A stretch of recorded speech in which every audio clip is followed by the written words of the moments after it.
নমস্কার, listen Bengali audio story চ্যানেলে আজ আপনাদের শোনাব মহামান্য লেখক শ্রীযুক্ত বিভূতিভূষণ মুখোপাধ্যায়ের একটি হাসির গল্প, পেট রোগা ঘর জামাই।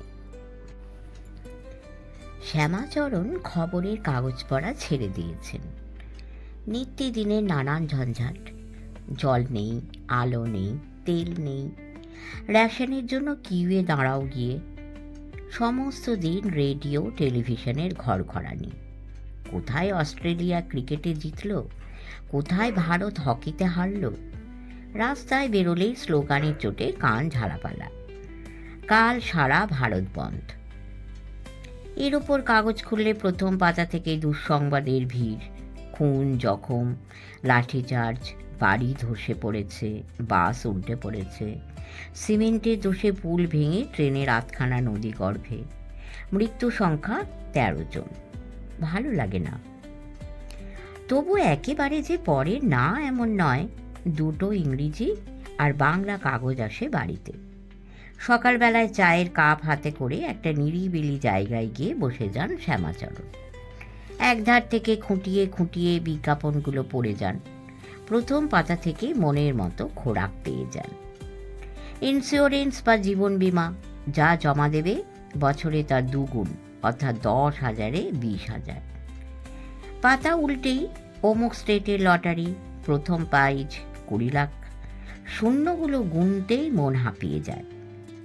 তারপর নাটক, যাত্রা, সিনেমা, বাছা বাছা অভিনেতা অভিনেত্রীদের নাম দিয়ে, ছোট বড় মিলিয়ে অন্তত 60-70টা।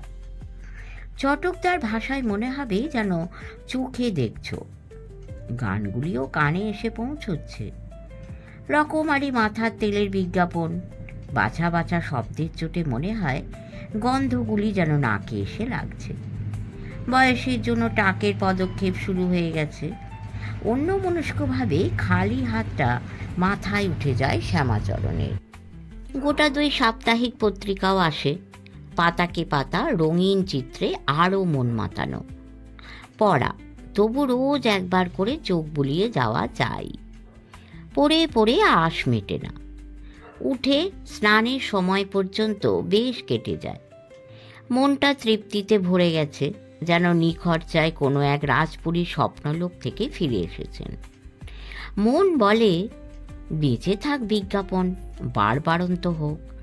দিন দিন খুন, জখম, ধর্মঘট, ছিনতাইয়ের খবরগুলোকে কোণঠাসা করে আরও জাঁকিয়ে বসুক। পাতায় আর জায়গায় না কুলোক। একটানা বেশ চলছিল। তারপর একদিন পড়তে পড়তে একটা ইঞ্চি 2-এর বিজ্ঞাপনে দৃষ্টি আটকে গিয়ে ভুরু দুটো কুঁচকে উঠল শ্যামাচরণের। পাত্র পাত্রী চায়ের স্তম্ভে একটা একেবারে নতুন কথা।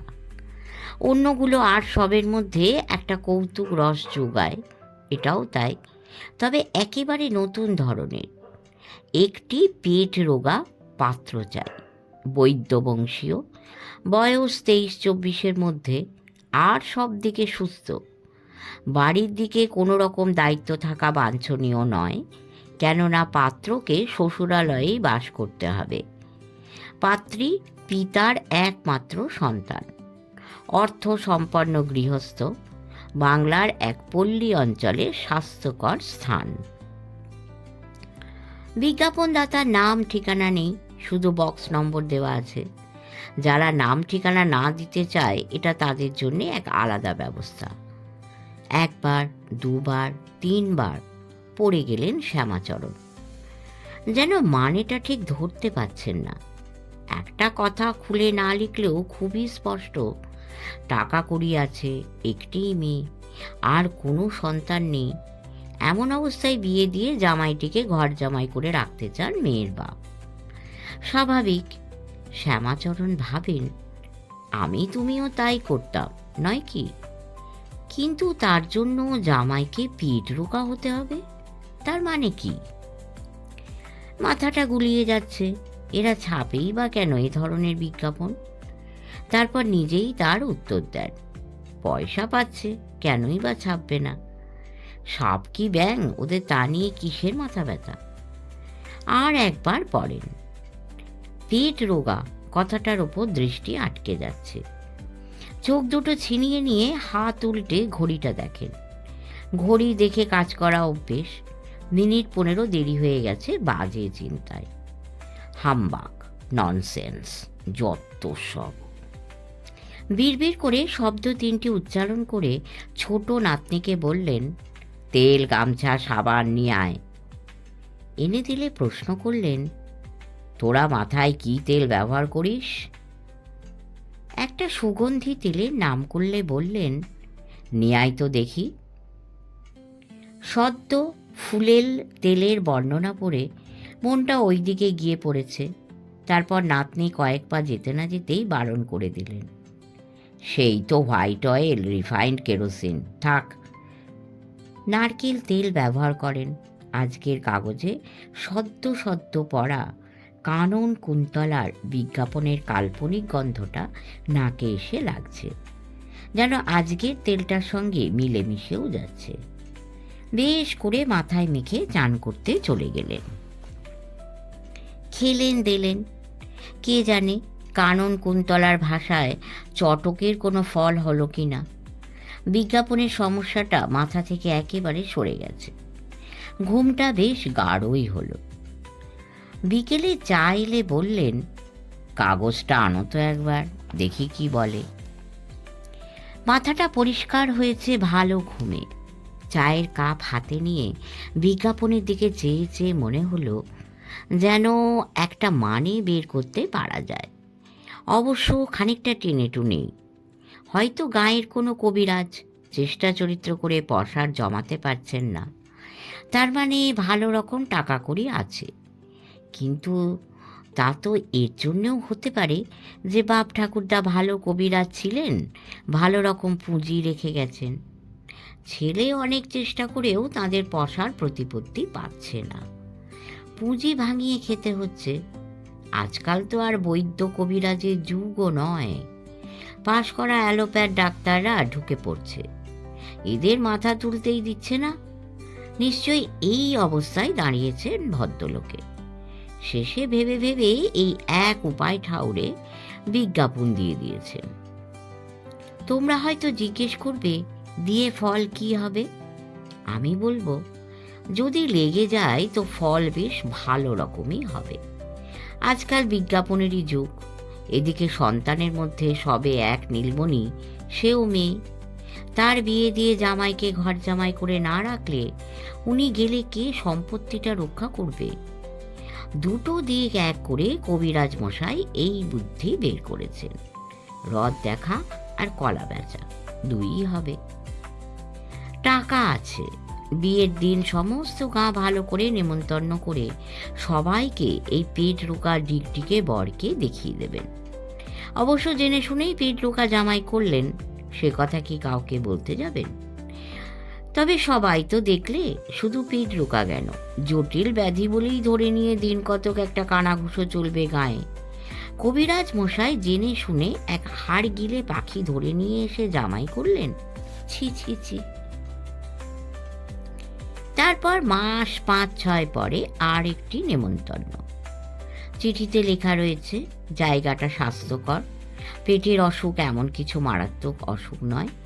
কবিরাজের বাড়ি ধারে কাটে রেখে বাপ ঠাকুরদার বাছা বাছা দামি রসায়ন খাইয়ে সেই ছেলেকে সবার সামনে এনে ফেলা। অবশ্য না বলে জামাই এদিকে বেশিরভাগ সময় বাড়ির মধ্যে থেকে কবিরাজিটা শিখতে থাকুক। লোকে যত কম দেখতে পায়, কমই বেরোয়। বেরোলেই বা কি, আস্তে আস্তে গায়ে যে মেদ মাংস জমছে, কেই বা তা এত লক্ষ্য করছে? তারপর পাড়া গাঁ ব্রত পার্বণ লেগেই থাকে। গিন্নির কোনো ব্রত উদযাপনে বা ওই রকম কিছু দেখে একটা বড় রকম প্রীতিভোজ, পরিবেশন বা ওই ধরনের কিছু কাজ দিয়ে জামাইকে সামনে করে দেওয়া। আবার সেই রকম কানাঘুষো সবার মধ্যে। এ ছেলেটি কে হে? আগে এ বাড়িতে দেখেছি বলে মনে পড়ে না তো। আরে জানো না, কবিরাজ মশাই জামাই। তাই নাকি? তা আশ্চর্যই হবারই বা কি আছে? বনিদি কবিরাজ ঘর তো। আহা বেশ, বাপ ঠাকুরদার হাত যশ ফিরে এসেছে। ভালো ভালো, গাঁয়ে একটা কবিরাজ নেই? আমাদের সব হেতুড়ে গলায় কাঁকড়া ঝোলানো ডাক্তার হয় না বাবু। শুধু মোটা মোটা ফি দাও, আর ছবি আর ভাষার ভরং নয়, রক্ত মাংসে জ্যান্ত বিজ্ঞাপন, দেখে নাও সবাই। ঠিক যে এই ব্যাপারই হবে তাতে আর বিন্দুমাত্র সন্দেহ নেই শ্যামাচরণের। পিঠরোগা জামাইয়ের হেঁয়ালি জট খুলে মনটা খুশিতে ভরে উঠল। মাথা খেলাতে চাটা জুড়িয়ে গিয়েছিল, আবার 1 কাপ চা দিতে বলে এখন কি করা যায় ভাবতে লাগলেন। একটি ছেলেও আছে হাতের কাছে, বিজ্ঞাপনের সঙ্গে খাপে খাপে মিলে যায়। বৃন্দাবন, প্রতিবেশিনী এক বৃদ্ধা বিধবার একমাত্র ছেলে। বছর কয়েক হলো স্বামী মারা যেতে এখন সংসারে মাত্র 2 জন। স্বামী ভালো চাকরি করতেন এক সওদাগরি অফিসে, টাকা কড়িও রেখে গেছেন, ছেলেকে নিজের অফিসে ঢুকিয়েও দিয়েছিলেন। কিন্তু মা বাপের একমাত্র আদুরে ছেলে যেমন আকছার হয়ে থাকে, কোনো মতেই কাজে মন বসাতে পারল না। বাপ যতদিন বেঁচে ছিলেন সামলে সুমলে রাখতেন, উনি মারা যাবার পর কাজ হারিয়ে বসে আছে। খায় দায়, রকবাজি করে, নিজের বাইরে রকে বন্ধু বান্ধব জুটিয়ে। অন্য কোনো দোষ নেই ছেলেটার, ওই একটিমাত্র ছেলে, খাওয়াতে কসুর করেন না বৃদ্ধা।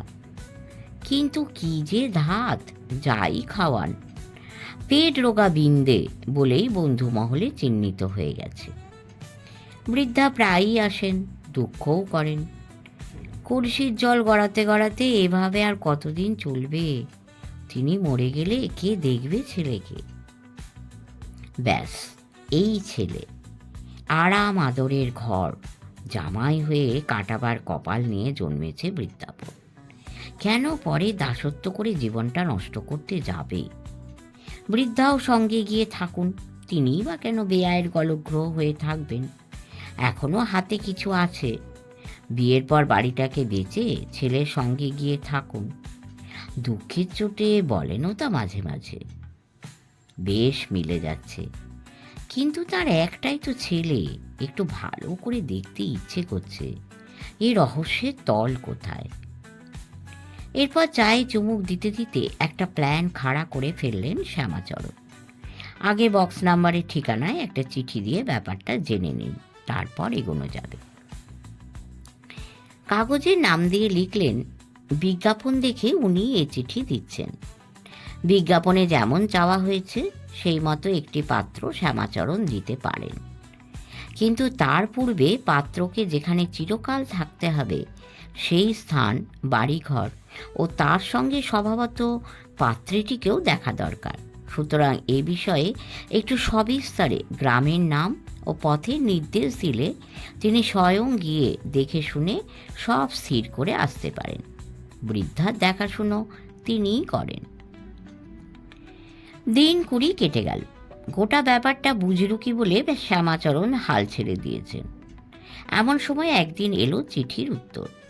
এত যে দেরি তার কারণটাও টের পেলেন। চিঠি পেতে দেরি হওয়ায় কৌতূহলটা বেড়ে গিয়েছিল। চিঠি পড়ে তারপর আরেকটা নতুন কৌতূহল এসে পড়ায় আর বিলম্ব না করে বেরিয়ে পড়াটাই স্থির করলেন শ্যামাচরণ। যেমন অদ্ভুত বিজ্ঞাপন! উনিও কি ভেবে বাঙালি ঘরে সাধারণ পোশাকে না গিয়ে একজন সন্ন্যাসীর বেশে হঠাৎ গিয়ে পড়বেন বলেই স্থির করলেন। পরিচয় দিয়ে যদি যান, পাত্রীপক্ষে একটু লুকোচুরির সম্ভাবনা আছেই। দরকার মতো কোনোটা বাড়িয়ে কোনোটা কমিয়ে বলা বা দেখানো। সন্ন্যাসীর বেশে গেলে সে ভয়টা আর থাকে না। গেরস্থ ভয়ে ভক্তিতে সবটা প্রকাশ করেই ফেলে। জানে সন্ন্যাসী মানুষ সব কিছু তো ধ্যান বলেই জানতে পারে। লুকোতে কিংবা বাড়াতে গিয়ে মিছিমিছি তার অভিশাপ কুড়োনো কেন? শ্যামাচরণ গিয়ে দেখলেন, প্রথমত সমস্ত জায়গাটা অদ্ভুত রকম অপূর্ব। এক খামচা জমি নয়, বিরাট, একুল ওকুল দেখা যায় না এই রকম একটা নদী। একটা সেকেলে পানশিতে পেরিয়ে দেখেন গোটা কতক সেকেলে ছইওয়ালা বলদ গাড়ি আর গোটা 2 রিক্সা ছাড়া যানবাহন বলতে আর কিছু নেই। 3টে পানশিতে লোক নামলো কিছু, কিন্তু ছেলে মেয়ে নিয়ে একটা ছই গাড়ি আর রিক্সা 2টি ছাড়া কোনোটাই আরোহী পেলে না। রিকশাও তার মনে হলো অনেক দূরের সওয়ারি বলেই। বাড়ি থেকে বেরিয়েই কলকাতার লোক বোঝায় ট্রামে, বাসে বা শেয়ারের ট্যাক্সিতে অভ্যস্ত। বিরাট নদীর হাওয়ায় বুক ভরে নিয়ে ডাঙায় উঠেই শ্যামাচরণের মনে এমন একটা আনন্দের ঢেউ উঠল যে তিনি 3 ক্রোশের পথ হলেও উনি হেঁটে যাওয়ায় স্থির করলেন। সন্ন্যাসী হয়ে গাড়ি করতেও মন সায় দিল না। পাড়াগা জায়গা, সন্ন্যাসী দেখে একটা ছোটখাটো দলও জুটে গেল। তাদের সঙ্গে গল্প করতে করতে এগিয়ে চললেন। কাঁচা রাস্তা, কিন্তু বাস, মোটর প্রভৃতির অভাব বলেই এবড়ো খেবড়ো নয়। প্রায় 8 মাইলটাক এসেও তার চোখে একটাও পড়ল না। চারিদিকেই আম, কাঁঠাল, নারকেল, সুপুরির বাগান। ফলের সময়ও এটা। থলো থলো ফল ফলে রয়েছে। তারই মাঝে মাঝে গেরস্থদের বাড়ি, ছোট বড়, সঙ্গে একটা করে ডোবা গোছের পুকুর। মাঝে মাঝে এক একটা পাকা বাড়ির সঙ্গে শান বাঁধানো বড় পুকুর, টুটটুরে জল। কোনো কোনোটার ধারে ধারে লাল শাপলা ফুল ফুটে রয়েছে। বড় রাস্তার ধারের আম কাঁঠালের বাগান ভেদ করেও নজর গিয়ে পড়ে প্রায় সমস্ত গেরস্থ বাড়িতেই গরু, ছাগল, মাঝে মাঝে খোলা মাঠেও কিছু কিছু চড়ছে। রাখাল ছেলেরা ডাঙ্গুলি বা অন্য কোনো খেলা নিয়ে রয়েছে। এখানে ওখানে ডাকা সাড়া দেওয়ার আওয়াজ আছে। তাছাড়া চারিদিকে শান্ত এবং নিথর। রাত্রিতে গাড়িতে চড়ে সকাল প্রায় 8টায় নদীর পাড় ঘাটে নেমেছেন। পল্লীর জীবনে দিনের কাজে চঞ্চলতার এই শুরু। এরপর আরও বাড়বে, তবে নিশ্চয়ই এই রকম শান্ত গতিতেই বাড়তে থাকবে। তারপর সন্ধে হলেই ঝিল্লির ডাকের সঙ্গে চারিদিক নিশ্চুপ একেবারে। বড় নদী থেকে বেরিয়ে একটা সুঁতি রাস্তার ডান দিক থেকে বাঁ দিকে চলে গিয়েছে। অগভীর একটা বাঁশের পুল, তবে তক্তা পেতে বেশ শক্ত করেই তৈরি। বলদ গাড়ি পর্যন্ত যেতে পারে। গল্প করতে করতে যতই এগোচ্ছেন তৃপ্তিতে যেন প্রাণটা উছলে পড়ছে। রাস্তার ধারে একটা ছোট্ট বাগান, তার ওদিকে একটা মাঝারি পুকুরে মাছ ধরা হচ্ছে জাল ফেলে। মন 2 মাছ ধরা হয়ে গেছে, এক একটা সের 10 করে প্রায় 8 মণ পর্যন্ত। আবার একটা সের 15 উঠল ছটফটিয়ে। শুনলেন মন 6-7 ধরা হবে। এত মাছ কি হবে, কলকাতায় চালান যায়? প্রশ্ন করলেন শ্যামাচরণ। আজ্ঞে না, বড় নদী চারদিক ঘিরে রেখেছে কিনা, তেনাকে ডিঙিয়ে কোনো জিনিস বাইরের কোনো হাটে নিয়ে গেলে লাভ থাকে না, একজন বলল। একজন একটু ধমক দিয়ে বলে উঠল, বাহ, সে কথা বলো কেনে, ইকে বড় কর্তার হুকুম যে এখানকার কোনো মাল বাইরে চালান হবিনি, কড়া হুকুম একেবারে। বড় কর্তাটিকে প্রশ্ন করলেন শ্যামাচরণ। এই জমিদার বাড়ির বড় শরিক বিশ্বম্ভর রায় রায়ান।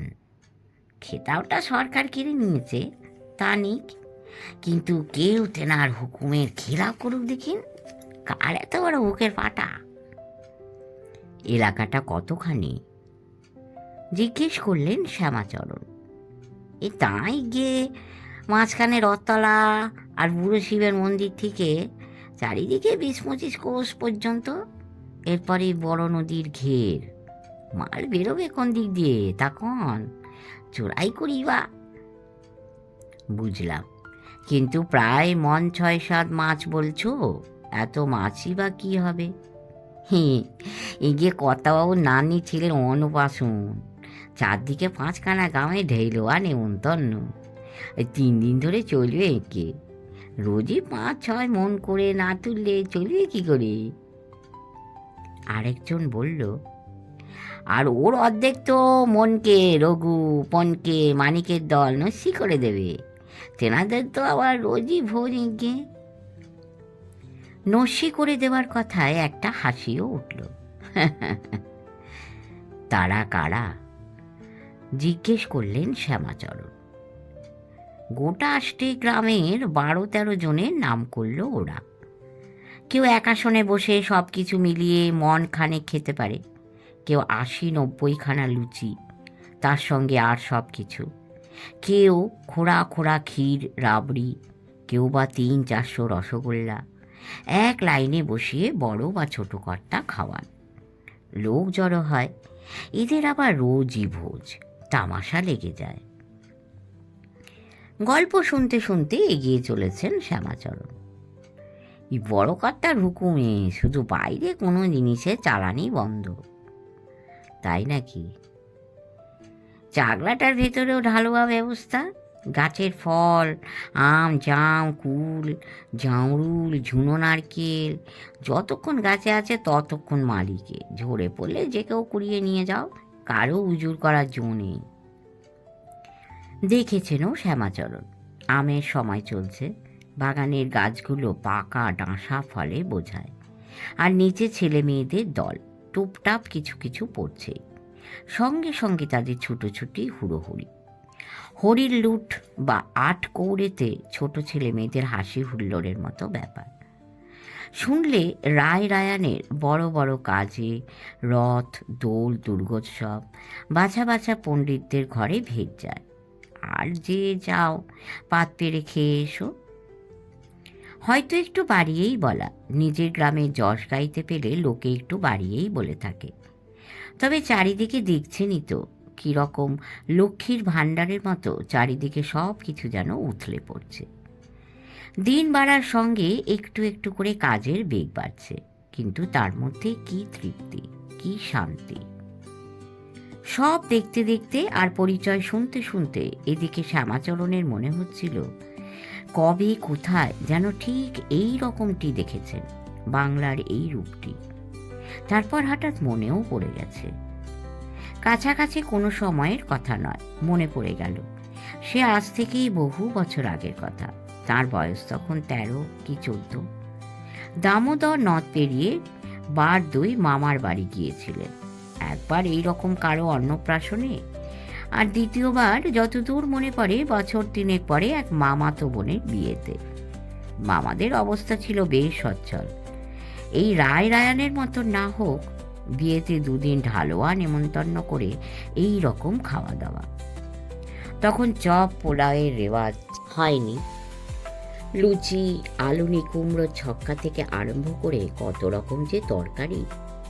ছক্কাটা আলুনি রাখবার একটা বিশেষ কারণ ছিল, খান 8-10 করে লুচি, আলুনি কুমড়োর ছক্কা আর গোটা কতক করে সন্দেশ আগে ছাঁদা বেঁধে বাড়ি নিয়ে যাওয়ার জন্য দিয়ে দেওয়া হতো। নুন দিলে যে এঁটো হয়ে যাবে।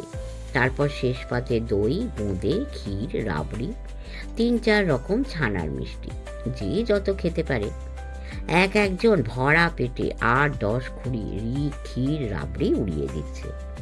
সে হ্যাঁ এলাহি কাণ্ড। সেইবারই সে গায়ের মনকে রঘু আর পনকে মানিকদের দেখেন শ্যামাচরণ। 4 জন ষাঁড় বেঁধে বসেছে, ঠাকুরদা রূপো বাঁধানো হুঁকো হাতে করে সামনে বসে খাওয়াচ্ছেন। নামগুলো এখন মনে পড়ছে না, পরিবেশন করে যাচ্ছে, কি কাকে হারাতে পারে। একজন আবার ভুসিমালের দিকে যায় না, অর্থাৎ লুচি তরকারি এসব সাধারণ জিনিস, তার জন্য স্রেফ দই, ক্ষীর, রাবড়ি আর মিষ্টি। তামাশা দেখবার জন্যে লোক দাঁড়িয়ে গেছে। শ্যামাচরণের মনে এখনো যেন সেই আশ্চর্যের ভাবটা লেগে আছে। চোখ বড় বড় করে দেখছেন আর ভাবছেন, এত গলার নিচ দিয়ে যায় কোথায়। মনে পড়ছে মামাদের গ্রামটাও ছিল ঠিক এই রকম, পুকুর, ডোবা, ফলে বোঝায় বাগান, গেরস্থদের ঘরে ঘরে ধানের মড়াই। প্রচুর খেতে পেয়ে সাদামাটা পোশাকে সবাই তৃপ্ত, কোথাও হাহাকার নেই। নেই রেশনের দোকানে ভিখিরির মতন লাইন বেঁধে দাঁড়ানো, সেই নিত্যই জলের অভাব আর আলোর অভাব, রাস্তায় বেরোলেই অভাব অভিযোগের স্লোগান হেঁকে মিছিল।